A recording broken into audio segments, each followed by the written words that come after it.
Terminator 2 is such a hard movie to follow up on that you can't create a sequel to Terminator 2 without really cheapening Terminator 2, right? Because no matter what you do, either it's just the adventures of Sarah and John just chilling, hanging out, waiting for Judgment Day, or you have to kill one of those characters or come up with a reason like it was delayed or whatever. No matter what you do in a sequel to Terminator 2, you have to negate at least some of what happened in Terminator 2. People, it was a very rocky road to get to Terminator Dark Fate, which came out in 2019, because going all the way back to the first movie in 1984, we here at Cast of the Past had the incredible task, for better or worse, to review every single Terminator film, from the first one to Judgment Day, Rise of the Machines, Salvation, Genesis, and now we are at hypothetically the last movie, because you never say never, but when you talk about the first ones, many people say some of the best of all time. That middle chunk there, not so great. And then this last one, which came out just last year, some people say it's outstanding. It's incredible. But when you look at the numbers, you look at the box office, even the actual crew said, hey, this was a massive commercial failure. So why? We are going to be talking about this movie, which we are looking at and reviewing for the very first time on a Cast of the Past, with a brand new episode available each and every Sunday with yours truly, Juan Velas. I am from Puerto Rico, and this fine gentleman, he is from Boston, Massachusetts. He, much like Keith and myself, have also reviewed Terminator films. Ryan McNulty. Ryan, how do you feel about the road to Dark Fate? Is it really Dark Fate, or is this a little bit of ray of hope? I think it's a very mixed bag. We've had, the highest of highs very early, and it's kind of been just all over the place since, following the second movie.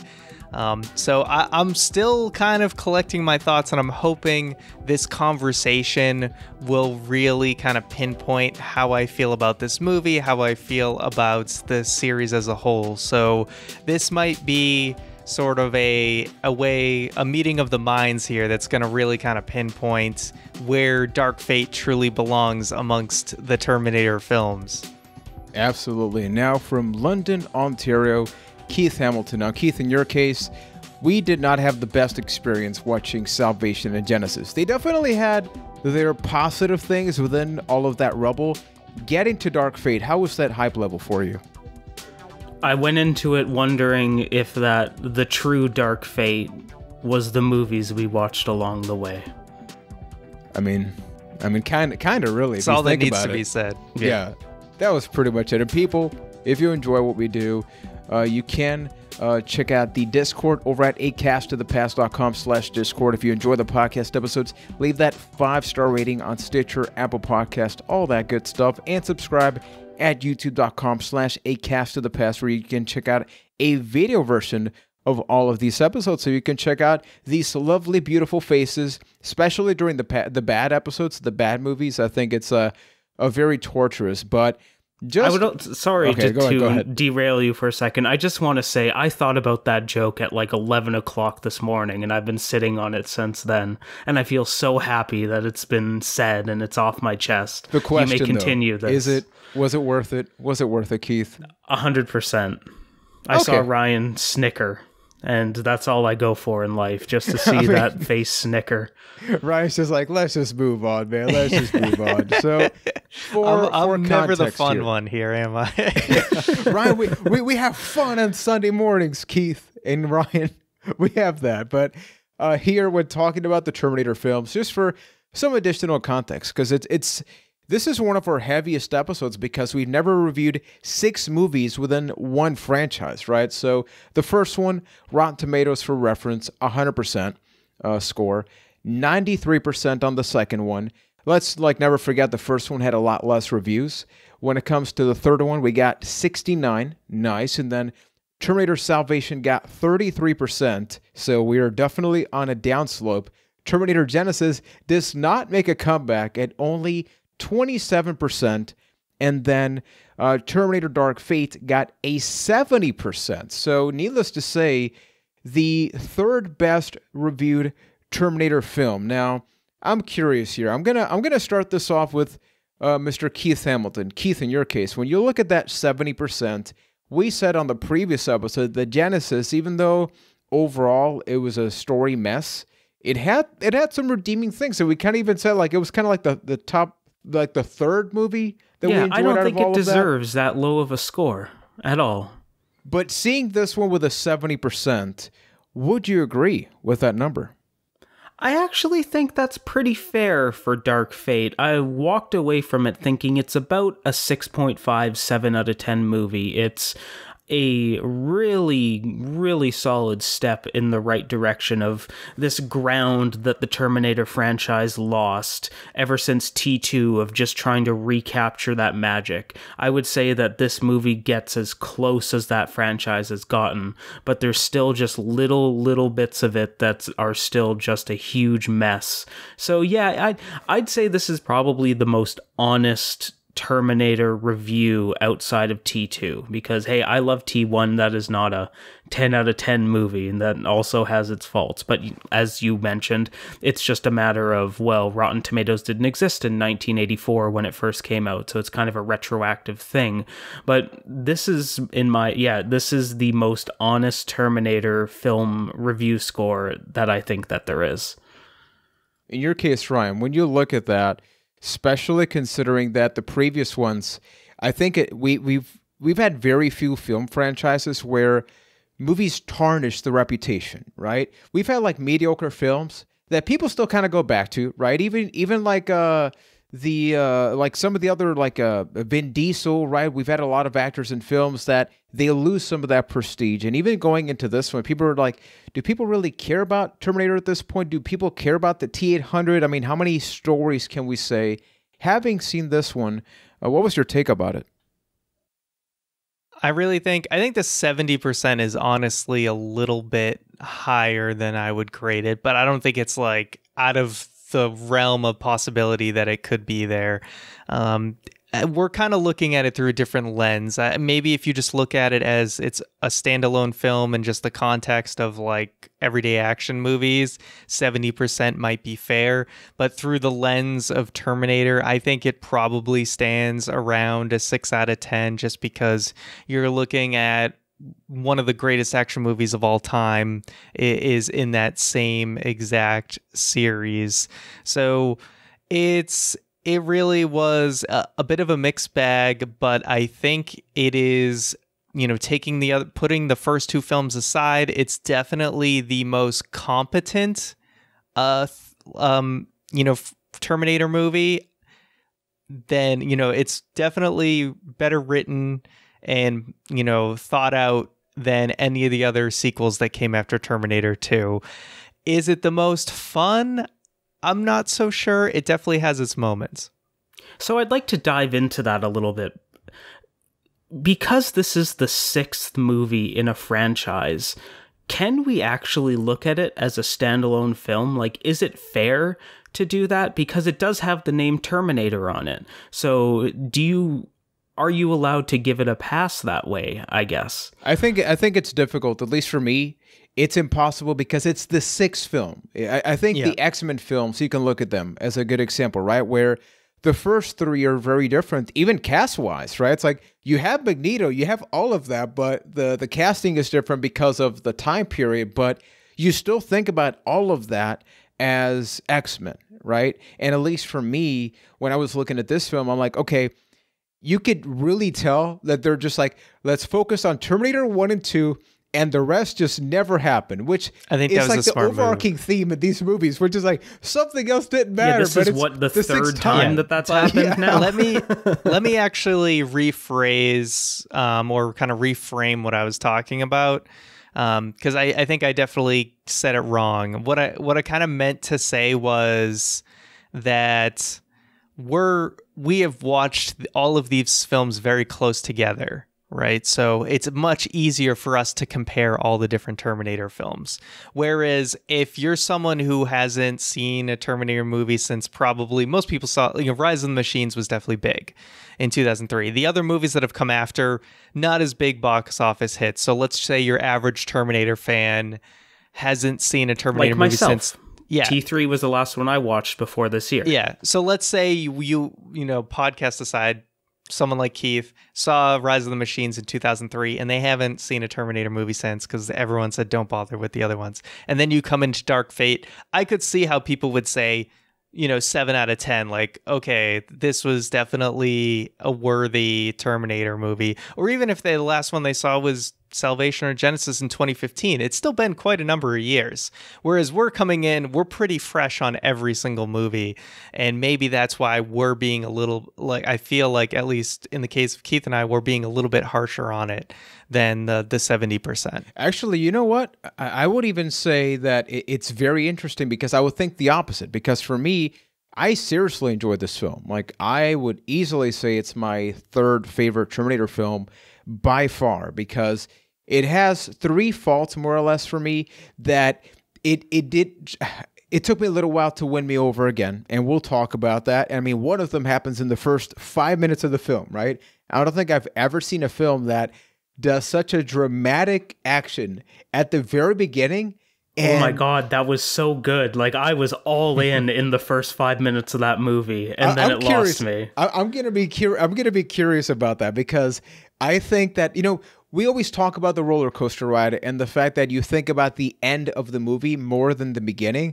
This movie was kind of the opposite, right? Like, my overall impressions was this felt like a definitive Terminator film. The characters were incredibly fleshed out. I mean, like, we have Salvation and Genesis to take a look at. So if anything, I would expect both of you to be less harsh on this film, because it's like, for crying out loud, we just saw 2 movies that are not great. So here we have something that's a little bit of ray of hope. So I'm actually surprised to see somewhat of that reaction. When we talk about going into this movie, because we've talked about 6 ones, I'm going to rephrase it, starting with Ryan. It's, what were you expecting? What did you need to see from this movie, knowing that, look, we've had 5 of these, and the last 2, I mean, why are you coming back? What did you need to see from Dark Fate? I definitely needed to see something different, and a movie that took chances and tried to do something more interesting. And did it take chances? I think a little bit, but I also think it was a little bit of an illusion, like a little bit of a smoke and mirrors. Was it ballsy to, let's just say it, they killed John Connor. And one kind of thing that I was thinking, honestly, it says 1998, right? The Terminator 2 was in what, like 91 or 93 or something? John Connor looked pretty damn young for it being 1998. I do just want to say that. Yeah, but honestly, just for context, before we keep going, in case anybody thinks like Ryan just gave, I mean, we are going to talk about spoilers, but literally the movie basically starts with John Connor being killed. And what's interesting, it's OG John Connor, right? Yeah, it's this is like T2 John Connor. Yeah, they shot a child in the first 5 minutes of this movie. Every single movie, I'm like, okay, who is John Connor now? Because every freaking time he changes, I'm like, oh, we got the original? Oh my God, freaking shotgun. I mean, he didn't just die. They literally blew him up like T-800. Okay, so let's just like summarize. The first 2 Terminator films, especially Terminator 2 Judgment Day, happened here, but in like almost no time, where the whole thing was like destroy John Connor, right? So eventually it did happen, where they're just chilling on a beach, Sarah and John having a great time. T-800 comes in, boom, shotgun, dead. And that sets the tone of the movie, but not really, kind of, perhaps. They take a very weird twist because, like I mentioned, I was fully on board with this movie during that first opening scene. That is maybe one of the most incredible things I've seen in the Terminator franchise. And a lot of that could be because we've watched them so close together that they have this callback that just turns the entire thing upside down. But then a couple minutes later, they kind of like do a hard turn on the plot and don't do a lot to explain exactly what's going on. Like, okay, okay, now you've got the two time bubbles, you have who you assume is a Terminator, and then you have the female protagonist from the future of this, in this movie, who I spent most of the movie calling Kylie Reese in my head, because she was basically just a female Kyle Reese. And then you're kind of lost in the whiplash of like, okay, what just happened, and why does that relate to this awesome scene I just saw? So it had a very, very strong start, but they lose it very quickly, in my opinion. Well, yeah, kind of going back to what I said is, I think it's an illusion, right? Oh, look how ballsy we are. We killed John Connor. Great work, honestly, on the CGI of making John Connor and like de-aging Linda Hamilton. I thought it looked great. Between this and like Rogue One, it's frightening what they can do these days.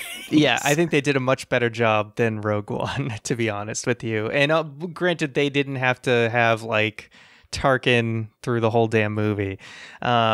So after that, I think, you know, especially with us watching all these movies in 1 year, you start to see, oh, we got to check this box, check this box, check this box for the Terminator movies. And that's where I'm just like, this is, you know, it's another Terminator 3, but masked, and it's done in a much better way with less BS and more original, I will say. But what do we get? We get another T-1000 ripoff. Like, I really want to see them do something different. Like, I know he's different, like, oh, he has two bodies or whatever, but it's T-1000. It's, you know, I think Terminator 2, they created the most powerful Terminator that was really OP, and nobody's been able to think of like a better one. You know, what else could you really do? That he can turn into anyone. But what if he had swords for hands that fought like he was like a freaking Dragon Ball Z character? Yeah, T-1000 also could do that. Yeah, but he didn't have Dragon Ball moves. That's the difference here. yeah. Here like, the CG caught up with what they wanted to do with T2, maybe. So I feel like somebody said, "Hey, every movie's TX was a T-1000 ripoff." Yeah. And then even Genesis had a T-1000 in it briefly. So we just always see a T-1000 ripoff. Like, I really would like to see something different. I agree. It's tough to think of what you could do aside from basically just strapping nukes to the damn thing. Like, I really don't know. I don't have any good ideas. As weird as it is, I think it's very similar to like the Superman movies, where it's, what do you do with this character that's basically perfect, right? Because the T-1000, it's like, there's no flaws. It's, you can blow him up, he's just going to come right back. So it's kind of just like, well, you know, it's got to get really, really, really, really, it's really all James Cameron's fault. Blew the load in T2, and they've still been trying to get it back. He already just had the ultimate Terminator, and nobody's been able to come up with like a more intimidating one since. So yeah, that's another box to check. And then, how many damn times do we have to have Terminator in big truck chasing, you know, small car or whatever?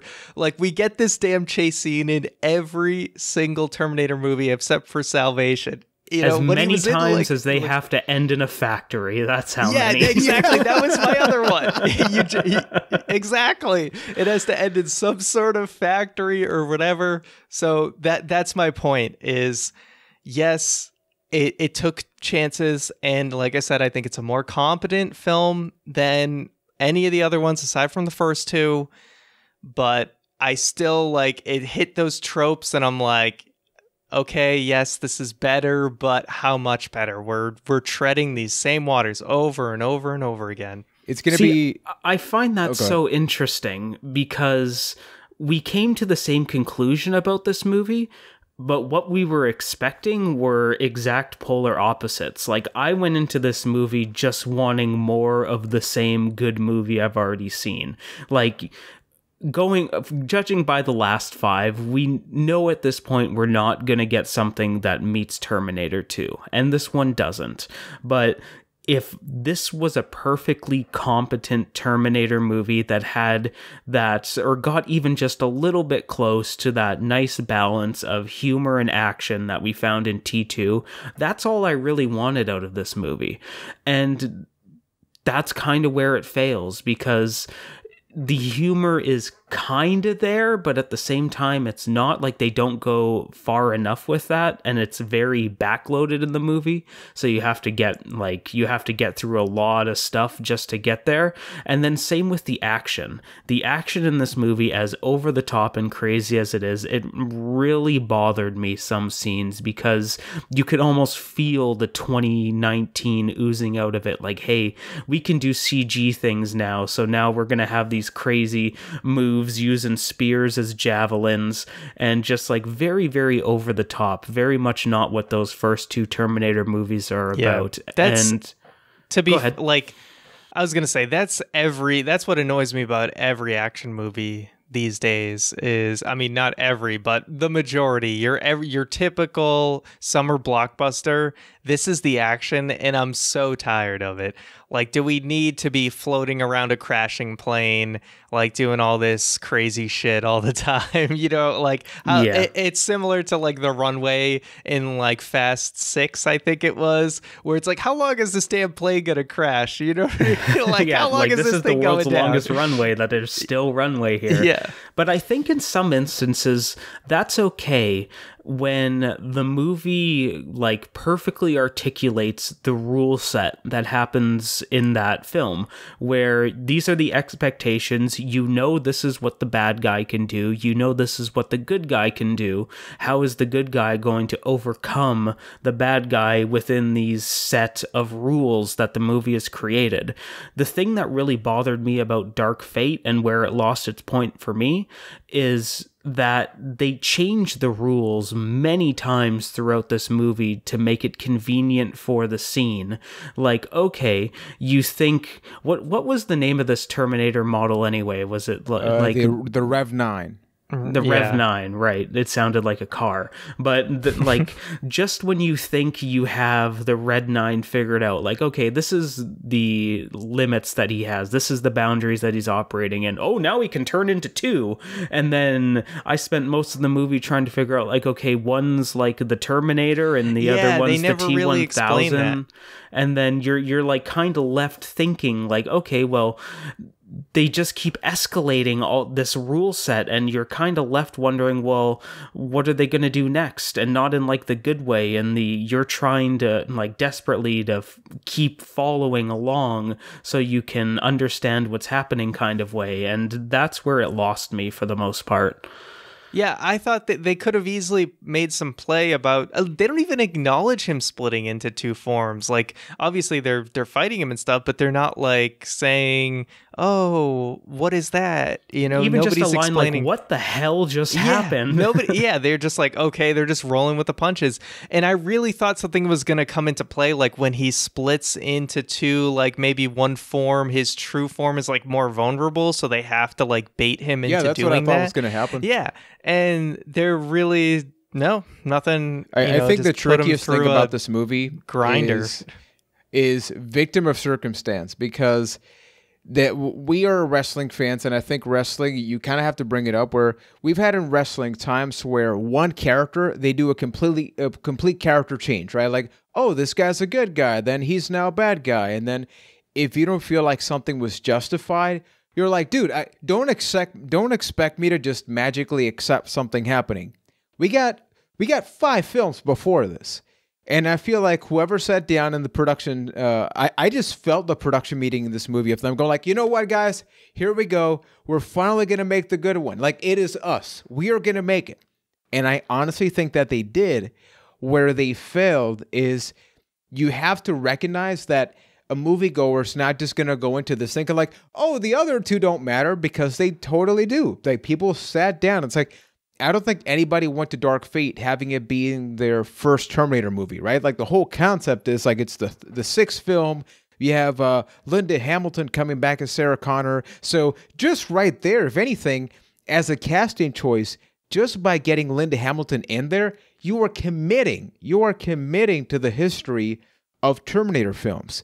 And then just to recap the story, right? It's basically Terminator 2, which is basically Terminator 3, which is in many ways the kind first of Genesis. One. But long story short, John Connor does get killed in this one, which sends Sarah Connor down a downward spiral where she just wants to seek revenge, try to take down Terminators and avenge the death of John. But then a couple of years later, it was 22 years later, we head over to Mexico where there's this girl and her brother, Diego. And for whatever reason, she's another recognizable character right off the bat, but nobody really knows why. Then we get another Terminator in there, which, as we've already covered, is Rev 9, and the exact same thing unfolds. So even though John died, the whole concept of the film is exactly the same to the point, and I thought this was so interesting. Eventually, Sarah Connor gets introduced, and just when we, as a movie watcher, are thinking like, oh, so she's the next John Connor, Sarah literally says that. Like, Sarah legitimately says, oh, so it's like John. Which to me, it's like, you know how sometimes movies try to get away by being self-referential? And like, don't get me wrong, I enjoyed this movie. I seriously really liked it.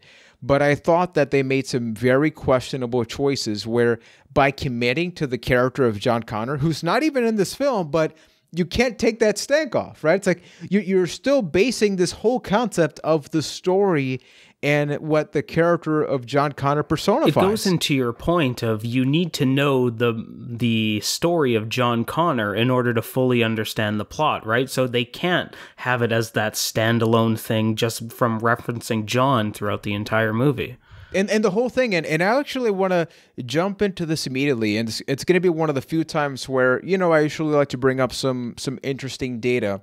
So this movie was a pretty massive commercial failure. I think they lost about 80 to 100 million. I forget. I don't have the data right now. We can look it up later. But here's what happened.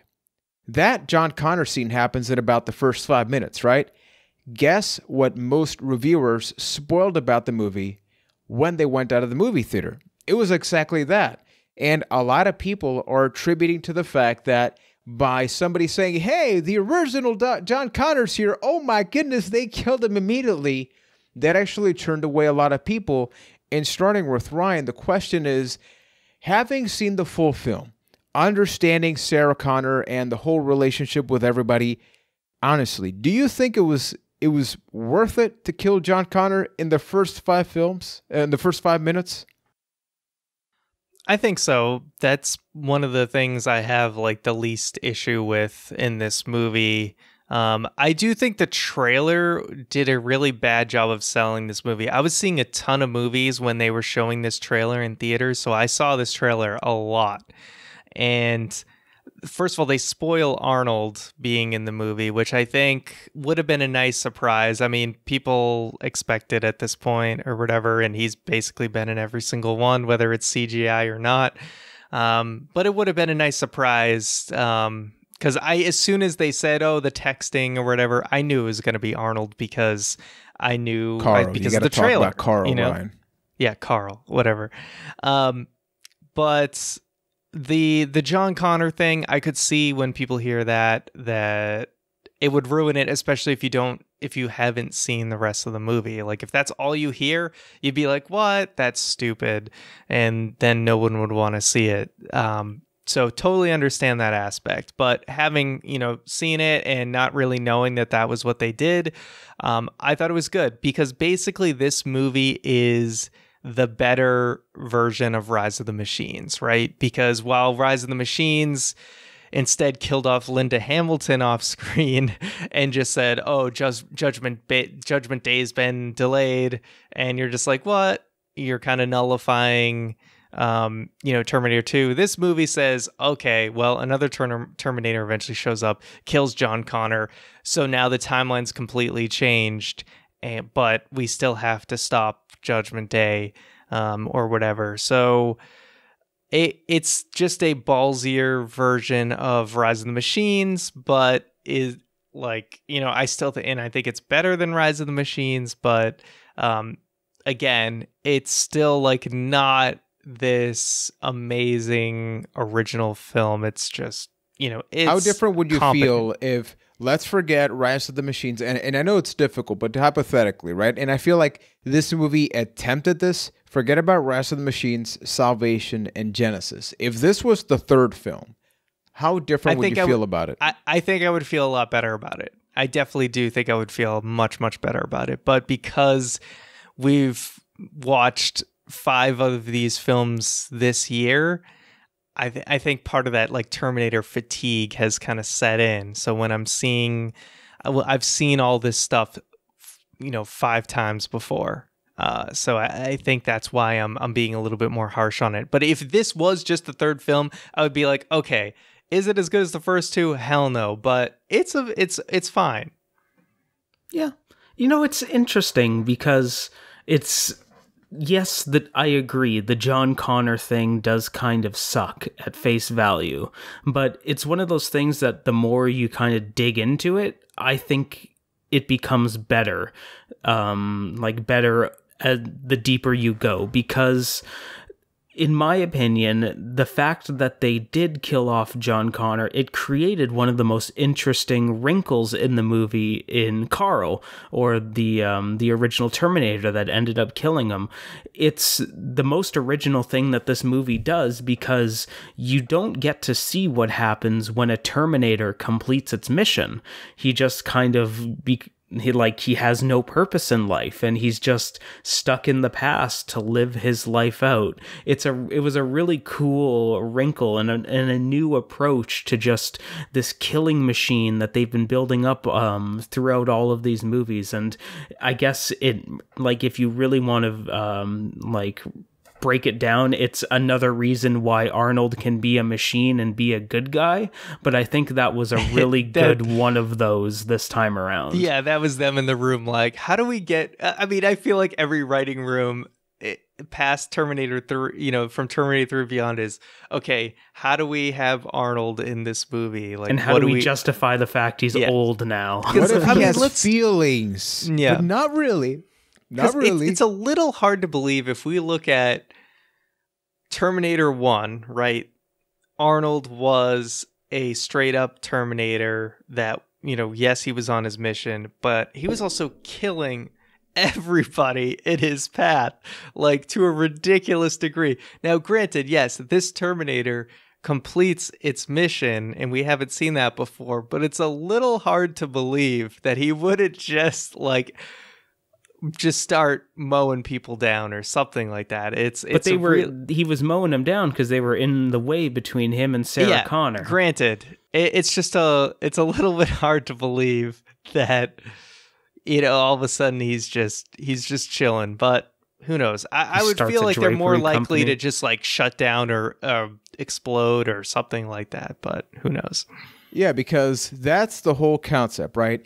The one thing I'll give the film credit for is that usually, whenever you talk about a character like Arnold, Carl, T-800, whatever you want to call them, they just blast him at the beginning of the movie, and they do by just killing John Connor, and you can kind of maybe go maybe that's it. I know he's literally on the poster, okay? He's literally on the poster, but hypothetically, I do like the fact that it's not till later in the film where Sarah Connor keeps getting these text messages from, we find out it is in Texas, right? It's, okay, so we should, we've been all over the place because it's we're just talking, we were just giving our overall impressions, but just a quick rundown of the cast, 30 minutes of the podcast. So we have Grace, right? And she is basically Reese. Kylie Reese. Exactly, Kylie Reese, because she's augmented. Exactly. She is not human. She's not a machine. She is an augmented human because she was almost about to die. Because it takes 2 to make a CGI fight scene. Exactly. I continue to just think about Dragon Ball Z and Terminator in so many different ways, because even with the androids in Dragon Ball Z, you can make some kind of comparisons here, but then she comes back to the past for the exact same reason as the other ones, which is the mission now is to save Danny. Danny is a young woman from Mexico, and then she's the one that they try to save in the whole process. What ends up happening is that Grace, because she's augmented, she's able to hack into Sarah Connor's phone and she's able to find out that it is this person in Laredo, Texas, that's sending all of these messages to Sarah to figure out where are all these Terminators. Quote, future stuff. I do love how literally the justification for how do you figure out encrypted messages on a phone? Future stuff. That's it. That is literally what she says. And then lo and behold, who is the person giving Sarah Connor all of the information? It is her friend Carl. It is Carl. Carl, I have a family. Carl. But yeah, people. Okay, so let's think about this, which is it's the last time we get to do this. Yeah, we'll do kindergarten cop or something next year. Ooh, kindergarten. Yeah. Oh yeah, Jingle All the Way. Jingle All the Way next holiday season. Put that cookie down. Wow. Only if we do a double feature of Santa Claus with muscles alongside. Please, no. Please. Hey, don't say things you can't take back. But so they figured out that Sarah's been getting the messages from the T-800 that killed her son, which is in itself just messed up, right? But Carl's been sliding into those DMs. He's been literally been sliding into those DMs, man. And in this process, because as Keith said, Carl, because as I'm saying this out loud, I'm like, man, this is not a great story. I know. The deeper you go, the more it kind of does suck. And then she's hiding her phone in a chip bag. Yeah, because and he's like if you want it in a chip bag, keep it in a chip bag. She thought that all of it would be hidden in there. So his way of doing the good to Sarah. Why am I saying it like that? Sliding in those DMs and doing the good. We're just off the rails. Okay, the way to make good. The way to make good by Sarah, by killing her son.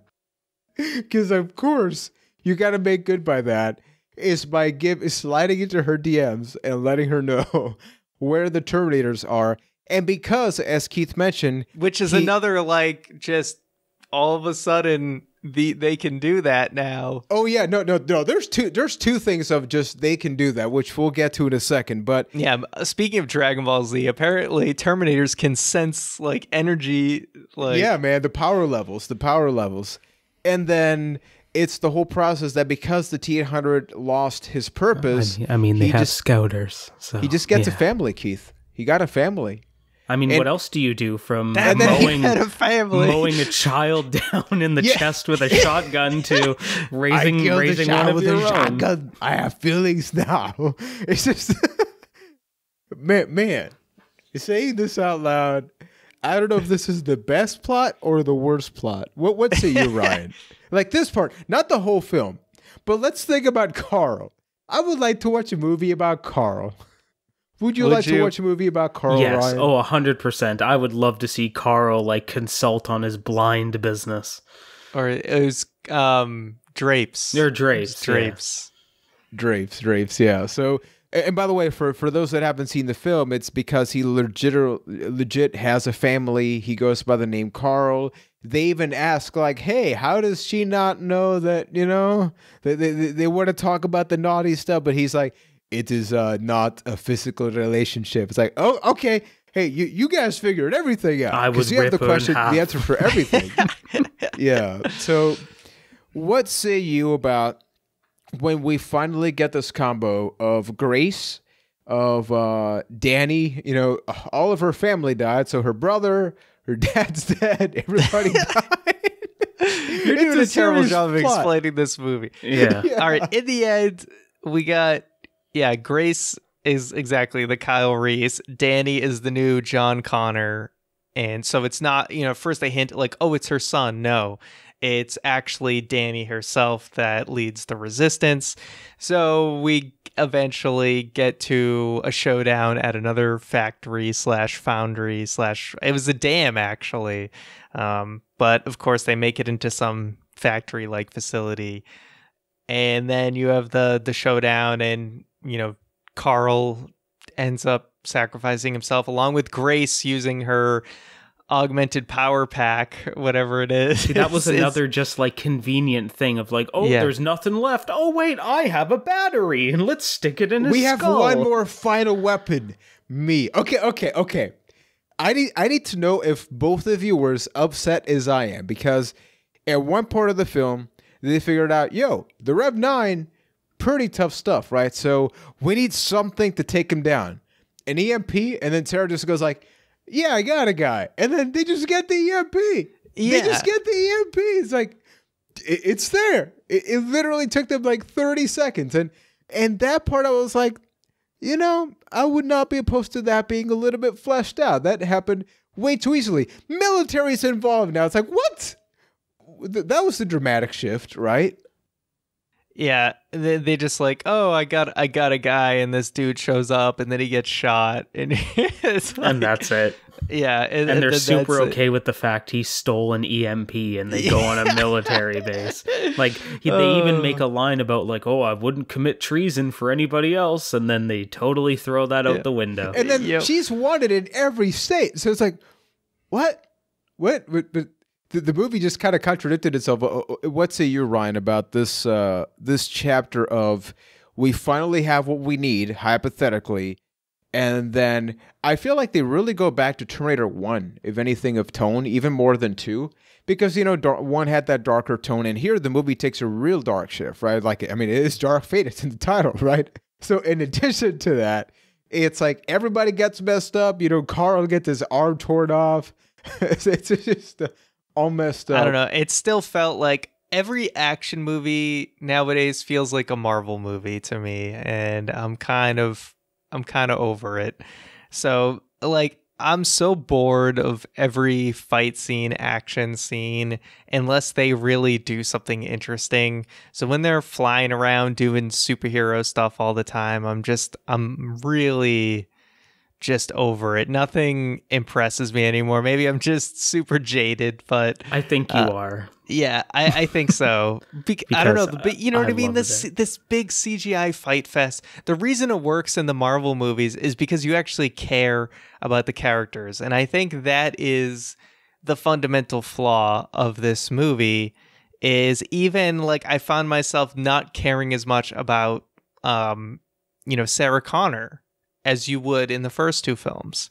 And Danny and Grace, to me, they just don't earn it. Like, I just don't care about them. And Carl, also, I don't care about him. Like, I feel like they try to do these character moments, they try to sprinkle it in, but it's not as effective as Terminator 2. And yeah, Terminator 1 doesn't, like, you know, Kyle Reese and Sarah Connor, it's not like this amazing relationship, you know, it's a one-nighter, really, but like the horror movie kind of aspect of the first film is enough to like carry it and be like this intense movie, whereas like Terminator 2 is where they really nail the character moments, and that's why the action matters. That's why it's such a good movie. It's not just the action, but because you care and because you're interested in the characters. And while, like we said, Dark Fate is competent more so than these, you know, the other movies, the characters just never fully land for me, and that's why I wasn't like super invested in the action. So then it's just another one of these CGI action fests that I'm just like, yep, like do whatever you want. Like it's not really going to impress me because I'm not as invested, because the characters aren't as interesting. I agree on every front but Carl, where I think that Carl is by a that mile. Name, I know it's so funny. Fun. It's funny to say. Here's the killing machine, Arnold Schwarzenegger, known as Carl. I'm Carl. Vince McMahon loves him. He's Carl, damn it. But like, that character is the closest, in my opinion, that these movies have gotten to recapturing that Terminator 2 magic, where they had enough like personality about the whole like, oh, this Terminator is trying to adjust to life after completing his mission. They have enough of those little character moments in there for me to make some of that end action matter. And yes, for the most part, it is just like a CGI action fest where it's just insanely over the top and totally like throwing out the rule book when it comes to the grounded action of the old Terminator movies. But there was a couple of cool moments in there, and I actually cared about the stuff with Carl and what he was going to do next, and if we would get another one of those personality moments like that. I would argue, and even though it's just like it's 30 seconds of the movie and it doesn't mean that it holds up anything close to Terminator 2, but that scene where he's describing his process of like recommending drapes is some of the best character work in this franchise. Well, see, it's funny, but I agree. There's some funny moments, especially when you first go to Carl's house. But it's not like Terminator 3 funny, which was just missing the mark totally. Yeah, like no, Terminator 3 was too hokey. But yeah, no, I agree that it had funny moments, but it's not the same as, like, you think about Terminator 2 and when John Connor's trying to teach like the Terminator like stuff like chill out dickwad and stuff like that. It's funny, but it's also like character moments where this feels like there are a lot of just kind of throwaway jokes, and you don't feel like the relationships kind of coming together. It just, like, of course Sarah Connor eventually comes around to the Terminator, but it just doesn't feel as earned as T2. And I know we're comparing this to this amazing movie, but they don't even come close. That's the thing. But I kind of think they do, though, in the way that, like, just think about it as a Carl bubble, where everything, like, all of, like, there's no... It doesn't for me, just for me personally, but if we're going to end up agreeing to disagree on this one, yes, because, exactly. like, as far as the character development through characters, like, between two characters in this movie, I think they miss totally, but all of those emotional moments, like, I think it's a bit reductive to just say it was just a couple of jokes from Carl.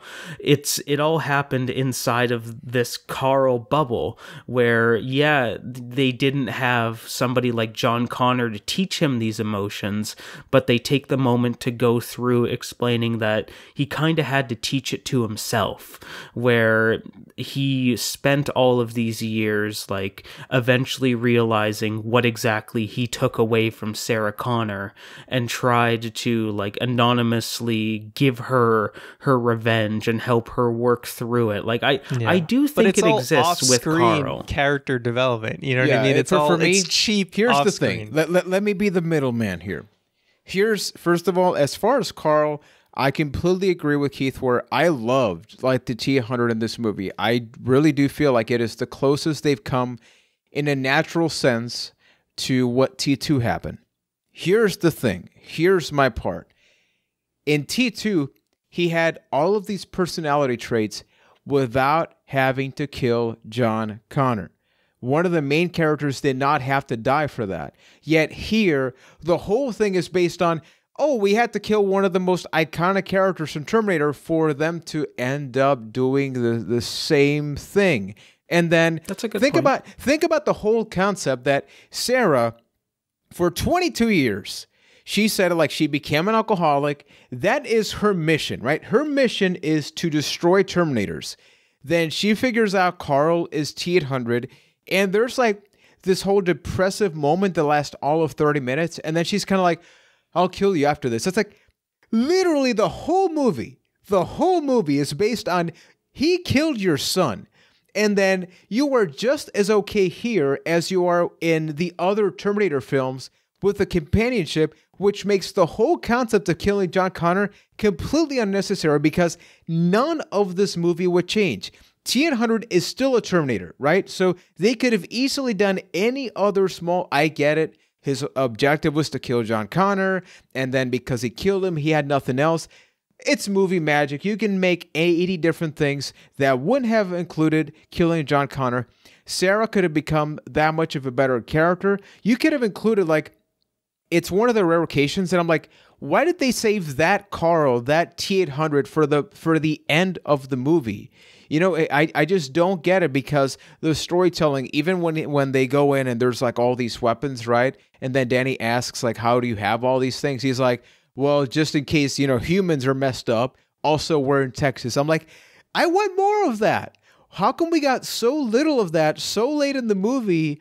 It's like it's a celebratory thing, and that is the one part of the film that it would take very little to do. And look, if they had killed like John Connor 30 minutes to an hour into the film and did some time-lapse stuff, maybe I would have a problem. Less of a problem, I should say. But literally the first 5 minutes in a beach. Yeah.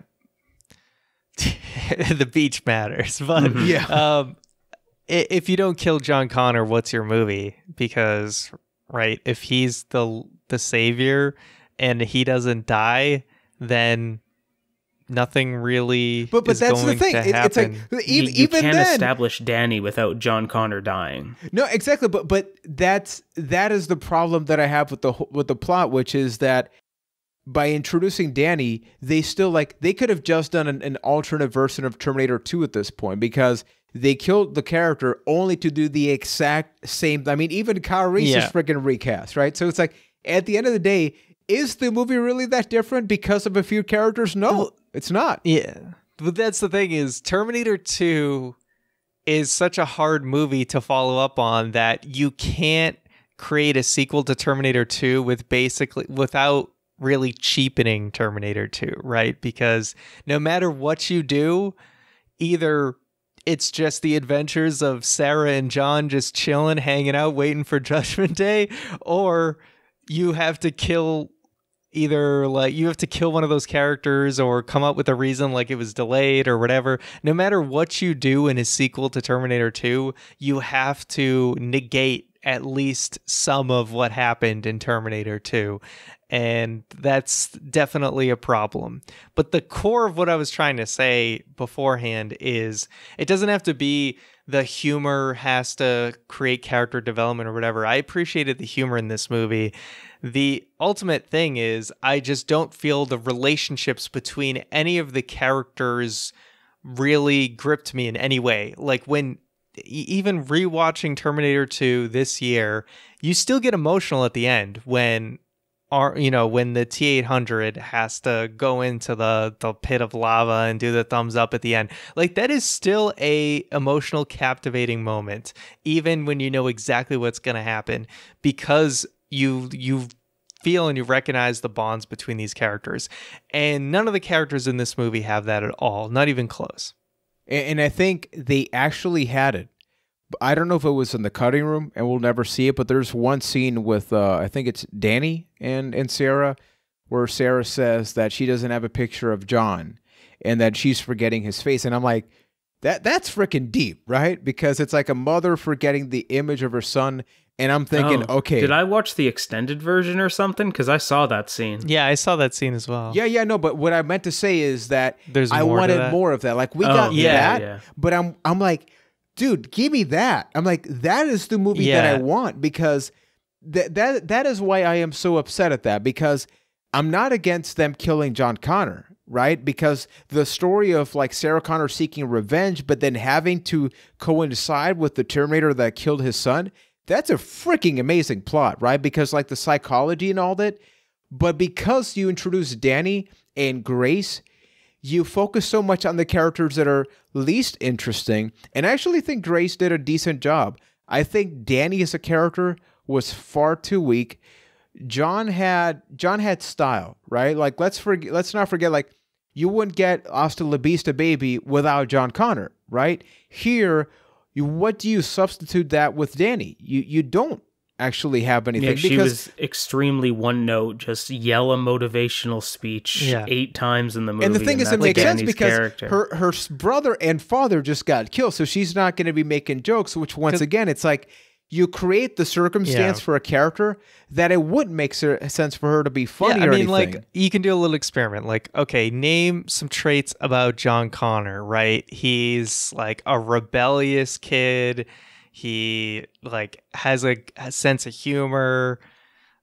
things like that. What can you even say about Danny? We don't know like anything about like what we don't even know like what her personality is at all. She is just kind of like a family person who works at a well, I don't even remember what the thing that she it was worked some at. lab or factory, because it's always a factory. But no, I agree that I think Danny is like the textbook definition of a one-note character, and then once she kind of comes into her own in her movie, they just keep hitting that note over and over and over again. And just like, how many motivational speeches, or how many times is she going to be the mediator between the two sides arguing of what they're going to do, and this is the plan. And then it's like, that's why I was saying that I think that all of the characters outside of Carl are a failure in this movie, because they all just kind of have their one note. Like Sarah Connor's the pissed off revenge, need to kill Terminator. She doesn't really stray too far from that beyond that one scene of missing John. Like Kylie Reese is the I need to protect Danny here, and I'll just do whatever it takes, to the point of saying like, I'll send her down to a mine shaft if I have to. She doesn't really develop until very late in the movie, and even then I think it just falls miserably flat when we finally get like the full Danny story there. And then just everybody in that movie beyond Carl just has their note and they stick to it. And I think there's another part where eventually we find out that Danny is the one that future Danny sent Grace to the past, right? So we get this cutscene of why Danny means so much to Grace, and that's because I'm sorry, did you just say cutscene? Well, yeah, a flash forward, I guess. Yeah, it's not a flashback, a flash forward, right? So we flash forward where she's saving Grace, and I'm like, okay, here we go. Like, this is the personality, and I'm like, saving Grace. Yeah, I was gonna say also that Grace just hit, and go F yourself, Dark Fate, for that one. But then the whole scene, I'm like, Grace is about to be killed off by all these people for survival. Danny comes in, kind of just says like, no, you would not kill Grace. Yeah, and then like, they okay, don't. I guess we just won't do that now. It's like everybody that was just about to kill each other, they're perfectly okay, and yeah, they could do the gunshot, but I was just like, John Connor was the glue to Terminator. Like, I think, if anything, man, I'm actually really happy we've had this like weird topic with this, because I think when you look at Terminator 2, Arnold and Sarah are often thought of as like, right, like they're the glue, like they are the film. I think I've revalued just how important John Connor was in that film and his personality, and why with this one, if Danny had, and I'm not saying Danny need to be witty and have all these like catchphrases, because then it would legit be T2, but have her have a purpose that's not just revenge, because everybody's out for revenge. Like T-800 is seeking revenge for his own actions, right? Sarah's out for revenge against T-800. Like every single person, like Grace is going back to the past because she doesn't want certain things to happen. So like, give me a little bit of balance. And I think that missing piece is the definite thing that would have made this film. It would have taken it from a good film, because after all of this, and I probably ranted the most, like, and I did not expect to rant about this movie on the podcast, and it's still my third favorite Terminator film, because what is there on screen, I think, is visually appealing. The action, even though, and I agree with you, Ryan, the Marvel fatigue, I think that is even like a topic we could talk about in the future, which is we've had one movie market that has oversaturated this. So we naturally just think like, oh, it's kind of like X or Y movie. It's kind of like the Avengers when they do this and that. And it makes every other film pale in comparison, right? So it's just very difficult to just act like that's not happening, because it's like, we probably see that at one of like 38 Marvel films or something. You guys ever see the movie They Live? It's got Roddy Piper in it.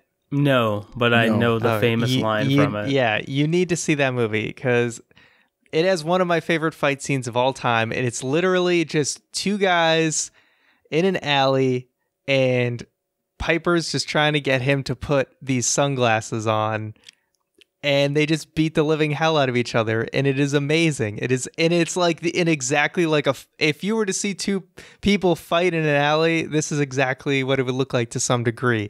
And that's why I love it, is because it's very grounded, and we need more of that. And I know we're talking about movies with robots and like super machines and stuff, but T2, it has some crazy over-the-top action for 1991, but we've gotten so far away from that we're floating around and crashing planes. Here's the thing, though, because in T2, even though it is future robots and liquid metal men, I would still consider the action in Terminator 2 grounded.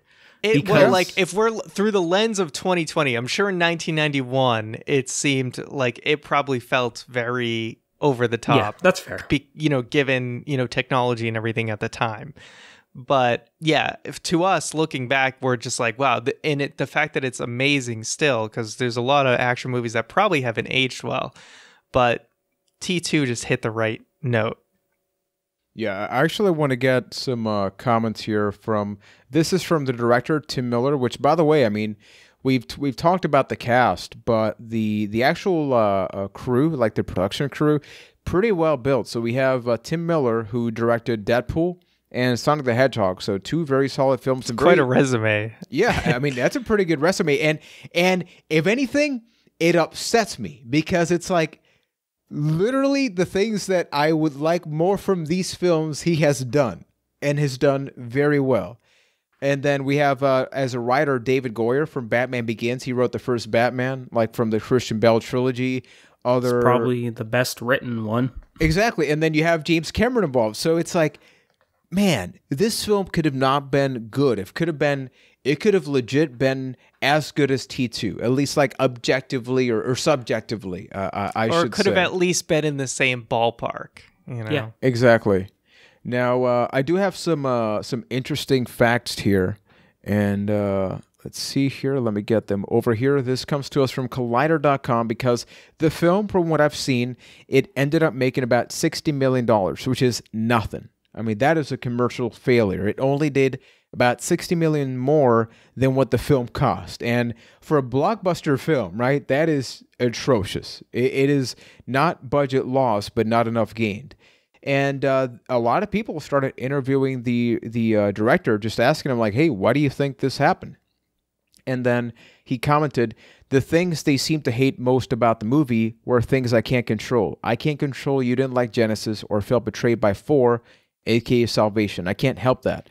To help mitigate the losses of Skydance Media's David Ellison as much as possible, Miller actually bought Ellison dinner when the two met to discuss their path post-Dark Fate, and said, what are we going to do next together? So I think they had like this sour taste, right? And ultimately, I do think it's difficult.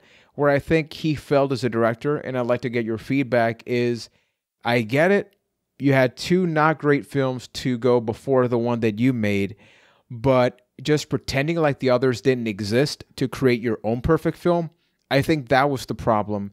And even though he did a good job, I really do think we'd be talking about this way different if John Connor didn't die at the first 5 minutes. Maybe it happened a little bit later. I think the perception would have been very different. What do you guys say? I don't think it's entirely that. I do think Salvation and Genesis created that fatigue of we don't care about Terminator anymore, right? They've had 3 strikes in a row, really. I mean, some people liked Rise of the Machines, but so even if you don't count that, that's 2 bad films in a row. I think a lot of people would kind of give up on it, and that's part of it. And, talking about this right now is making me realize why they probably put Arnold in the trailer, is because they were afraid people might not want to see it if they didn't see him in the trailer. But it does kind of come at the expense of a nice little surprise midway through the movie. But, thinking back now, it totally makes sense why they would do that and why they would show Linda Hamilton as well. Those, granted, she's pretty much the beginning, but they want to make sure, hey, look, we got Arnold, we got Linda Hamilton, like the boys are back in town, you know? Yeah. Except like, the one literal boy who gets his gets chest blown away by a shotgun. The boys are blown in town. Yeah. All right, that's a totally... No, not at Take all. that back, Juan. Yeah. So another interesting thing, and this actually validates... This actually validates what Keith loves about Carl. Guess who wrote the dialogue for Carl, Mr. Hamilton? I'm going to guess it was James Cameron. Yep. James Cameron, two things. So first he said, I'm not going to give my blessing for the film unless Arnold is actually involved. Like not digitized, but actual Schwarzenegger. And then, he wanted to have like the full hand in developing the whole introduction to Carl. So what do you think about that, Keith? Yeah, I mean, like I mentioned when we were talking about Carl, that section, that development of Carl is the closest thing that we've come to Terminator 2. Like, even get rid of the fatigue of those other movies, push that to the side. Like, that is the closest we have gotten to the great things that movie did. So it makes sense that James Cameron did it. That's very true. James Cameron was writing jokes about drapes. Good to know. I mean, hey man, those jokes don't write themselves. And another thing that's interesting is apparently one of the most problematic scenes in the film, and it's interesting because I really do think is among the poorest, was the border cross scene. Apparently it didn't meet their expectations and it had to be heavily cut down.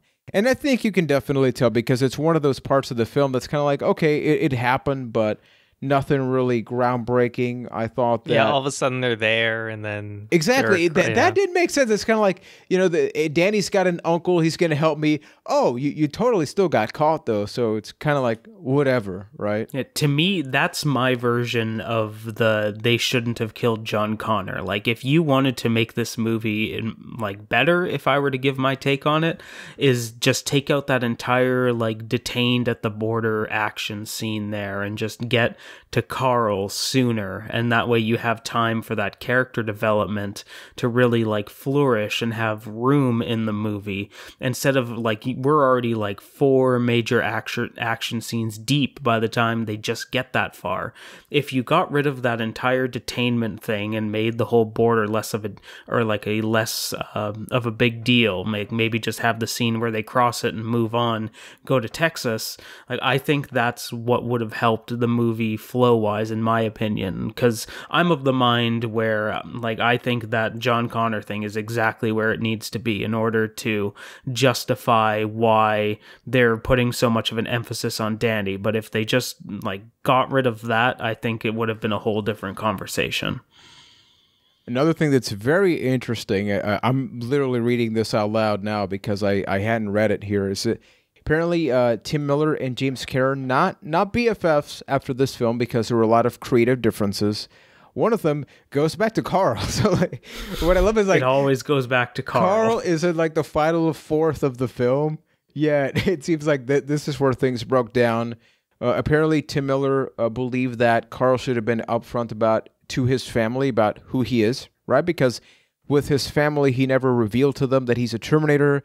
At one point, he told the family, hey, that day that could come finally arrived, so they just go away. No. He tells them, I will not be back. Well, sorry. We gotta It's a very important detail. Yeah, but here's an interesting thing, because going back to Dragon Ball Z, right? In Dragon Ball Z, there's an android that develops human qualities, but people know he's an android, right? And that makes him interesting because it's like, oh, wow, you're not a human. Here, they chose to actually hide that. Are you in Tim Miller's path where you think the story of Carl, which once again, this would have actually been a decent film, like a nice drama film with like Arnold, or were you okay with him just sort of hiding? Ryan's is going to be, I can just picture like the first comment after this episode is like, you guys why do you two love Carl so much? Yeah. All right. Look, Carl was, there was some funny, he's this funny moments. Everybody loves Arnold, but you guys are overhyping Carl a little bit here. Like when it comes to this, underhyping Carl. Would you have Carl preferred? is overrated. Oh, hell no. Okay, but Ryan, hypothetically, would you have preferred that Carl be open about his path, or did you like the path of Carl? I don't give a shit. Is that an option? Because how does it change the movie? How does it change the movie, Juan? Tell me. I think, Keith. What are we talking about? Are we talking about a romantic comedy right now? Are we talking about like a romantic romance drama? Is this The Notebook? Like, would you prefer Carl be open about his, his nature to his wife? Carl spent his whole life just caving holes in chests. What if he let people into his chest? Keith, I don't think and showed what was behind it. I don't think we're going to be taking a look at Jingle All the Way or any Arnold film after this. Ryan's going to be like, no, Carl. Yeah. No more Why Carl. was he a cop in kindergarten? Why didn't he go to second grade? Hey, don't be asking the tough questions now. So, okay, we've talked about the film long enough, and I feel like it is the thing that we have to do to put a nice little bow on these 6 episodes. First of all, everybody that's been listening to this whole journey as we check out the Terminator films, thank you so much. Keith is just breaking down over there. I think that the answer is fairly obvious, but let's actually do our best and rank all 6 Terminator films here. I think the first 2. Let's rank. Let's make it interesting. Down. We need to make a cast to the past list of it, not personal. This is our collective list of Terminator rankings. Okay. So number 1, T2. We got that. Number no 2 question. is T1. Yep. Okay. Third film. Ryan, what do you propose is the third best Terminator film? I will say this. I think it's more interesting. We got 1 and 2 out of the way. Why don't we go from the bottom up moving forward? Okay, I think that makes it more interesting because I was going to say number 3, like the most interesting part of ranking Terminator movies is what's number 3. It's the only time ranking a movie series is like that. Yeah, it's kind of like what I brought up when in the Genesis episode of there is number 1 and number 2, and then you need to drop about 5 floors, and then there's number 3. That is true. Yeah. So let me. I was trying to do something, but. So we go to number 6. Yeah, so we go to number 6. Go to number 6. Terminator Salvation. Let's not so kid number 6, ourselves we have Salvation. Salvation, really bland and just nothing redeemable about it, really. If you want to talk about bad action movie tropes, just the brown and gray that Terminator Salvation is, I think, is worse than any of the over-the-top stuff that this movie did. That's very true. And I think that the casting choices, and I think the casting choices here in Dark Fate was okay. I think what they did with the cast was different, but with Salvation and Genesis, I think those are 2 films. I mean, we've talked about how, like, John Connor's like, who chose this guy, right, with Genesis in that event, which that's why I proposed number 4. Man, see, I feel so different because in the previous episode, I said Genesis is my number 3, even though I think it's got a lot of problems. So maybe it's my number 4 now. I still think that Genesis is a better movie than T3. I would argue that T3 I would actually put T3 at number 5 because it is just a worse T2 completely. And a worse T6? Yeah. No. I definitely had more fun watching. I had way more fun watching Genesis than T3. So I will say, I'll put Rise of the Machines at number 5. Here's interesting. Here's the 3 and 4, where I don't know, maybe it's not interesting, but like I know mine. I will say this. I still think I had more fun watching Genesis than I did Dark Fate. However, that is also because Genesis can be really dumb at times, but that to me was just more entertaining. Now, if I'm to critique this movie and really try and think of, obviously all of this is subjective, but to try and put an objective lens in any way, Dark Fate is just a better put together, better thought out movie, and Genesis probably just does not deserve to be the third best Terminator movie. So I would aim for Genesis being number 4. Also, one thing we didn't talk about, the fact that Skynet is called Legion this time in Dark Fate. It's like, right. It got, the fact that they're like, in Genesis, they're like, oh, Skynet is Genesis now. And then in this one, they're like, oh no, Skynet is Legion now. But anyway. It's dumb. They get worse and worse. That aside, Genesis, for me, I would put it number 4. Yep, I agree 100% because, yes, Genesis has its moments, but I think if we're talking about what's an overall better film and an overall better Terminator film, I think Dark Fate ekes out a little bit because for all its faults, the bad guy in Dark Fate, like the concept of the Terminator, is so irredeemable in Genesis that I think the Rev 9 just beats it by a little bit just by how poor it is in Genesis. And yes, like I said, Genesis, no, don't even go there with that John Connor bullshit. The John Connor T-1000 whatever. I feel like he was a little bit more. It was the John Connor nano machine because he had his little nano dumb bots. Yeah, he was the Metal Gear Solid villain, but I still feel like he was a little bit more fleshed out than the Rev 9. I'm still not saying that Genesis belongs in the 3 spot. I'm just saying I think we agree there, but crappy Nano Machine John Connor was still more interesting to me and hilarious than the Rev 9. But hilarious for the bad reasons, at least in my opinion, because in this instant, I was okay that the Rev 9 wasn't flushed out because he was pretty much about as flushed out as the T-1000, just a worse version of it. I feel like T-1000 still had like more memorable moments. That's true. They tried to recapture his one-liner. Yeah, but also where he's like going around as a police officer and then like impersonating John's foster parents and all that. Ryan, I got a question. Did T-1000 split into 2 and then in 1? He didn't do that. Rev 9 did. Yeah. Rev 9 and did he just demolish a shed? Also, I do want to know this. My bad. I'm not sure if any of us know this, but can you shoot a gun underwater? Because Sarah Connor did that, and I don't know if that's actually a thing. Can you shoot a gun underwater? I'm pretty sure I've watched a video of somebody shooting a gun underwater, and then the bullet is just very delayed, but then water gets in the chamber, and you can't shoot a second one. Exactly. At least Google shows me a lot of that, and Keith, gun professional, it seems to validate his. I don't think that's a good thing that I knew the answer to that question, but here we are. All right, just wanted to know because that was one thing that I was like, I don't know if you can do that, but I guess you can. Do we all agree with this list? I'm feeling pretty good about it. I think generally speaking, without question, 1 or 2 are not up for debate. I think it's just like it's never been so definitive, right? It's like Terminator 2 is still one of the best action films of all time. The first one, we've all of these reviews are available. I think it brings a horror element that they didn't really tap into all that much. I mean, we've seen like hints, but that first one, man, I really loved it.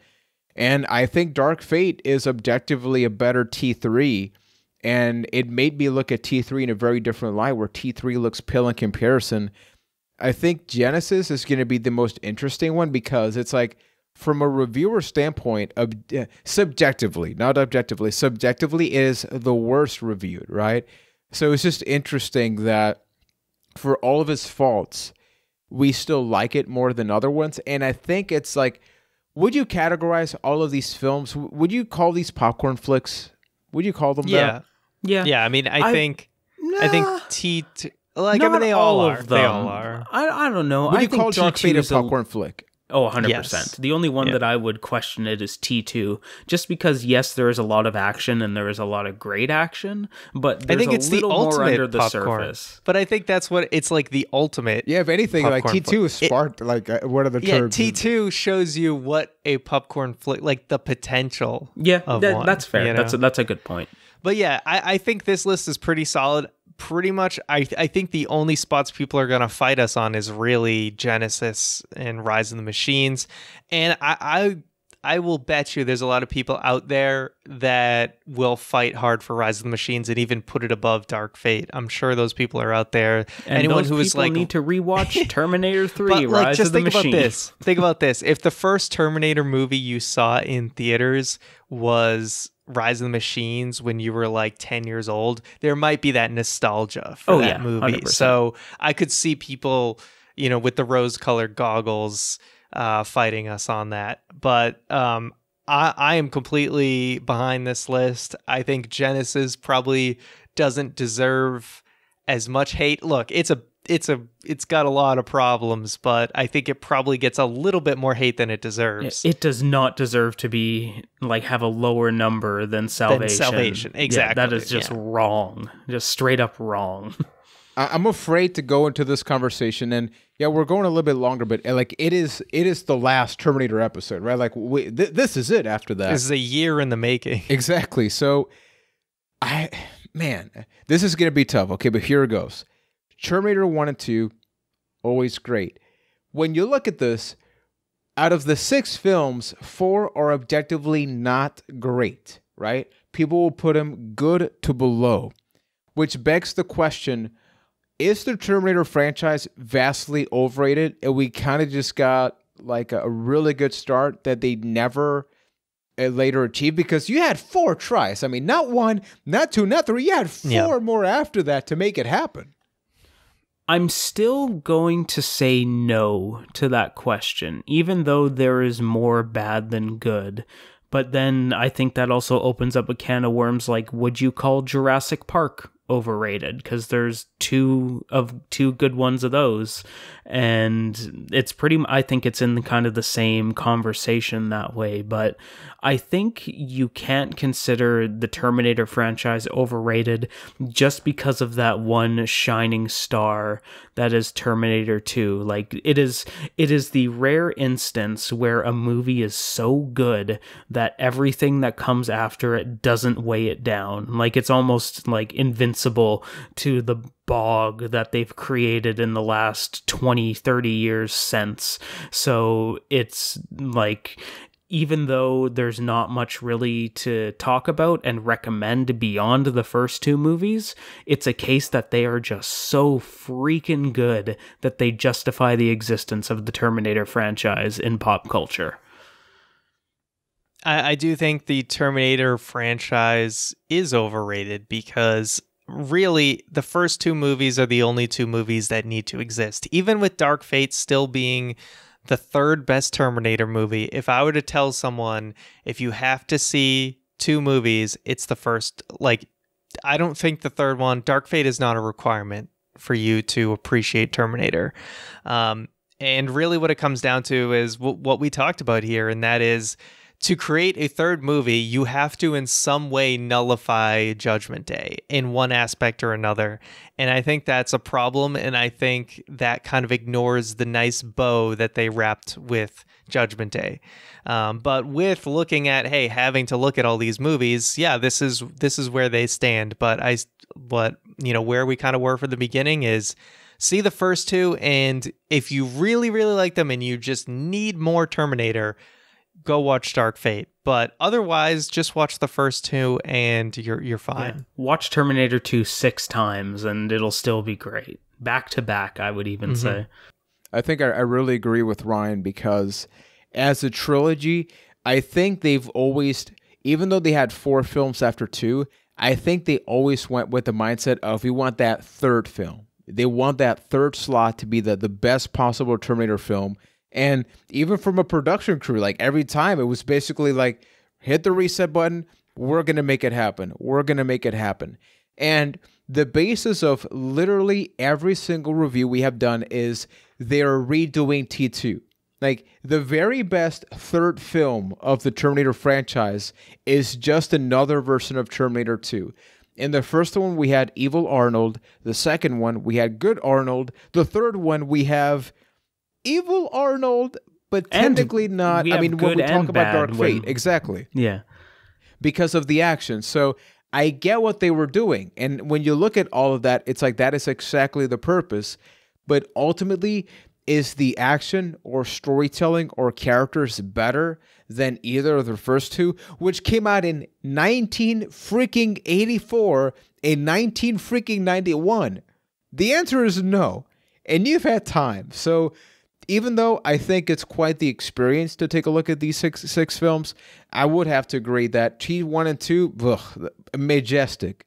But Terminator as a franchise, insanely overrated, because we're not thinking of Terminator as a franchise. We're thinking of the story of Sarah, John, and T-800 and Kyle Reese, you know, depending on how you look at his involvement in the series. And for closure for this episode, what is the legacy of Terminator for all of you? When we're watching all 6 films, what is your main takeaway that lets you go like, okay, after having watched these 6, I think this is what Terminator as a franchise or movie series, like this is what it's all about. What is that for you guys? T2. Yeah, can I just answer Terminator 2? Yeah, the answer is Terminator 2. Terminator 2 is what it's all about. And every other movie after it, it was trying desperately to recapture that magic in some way.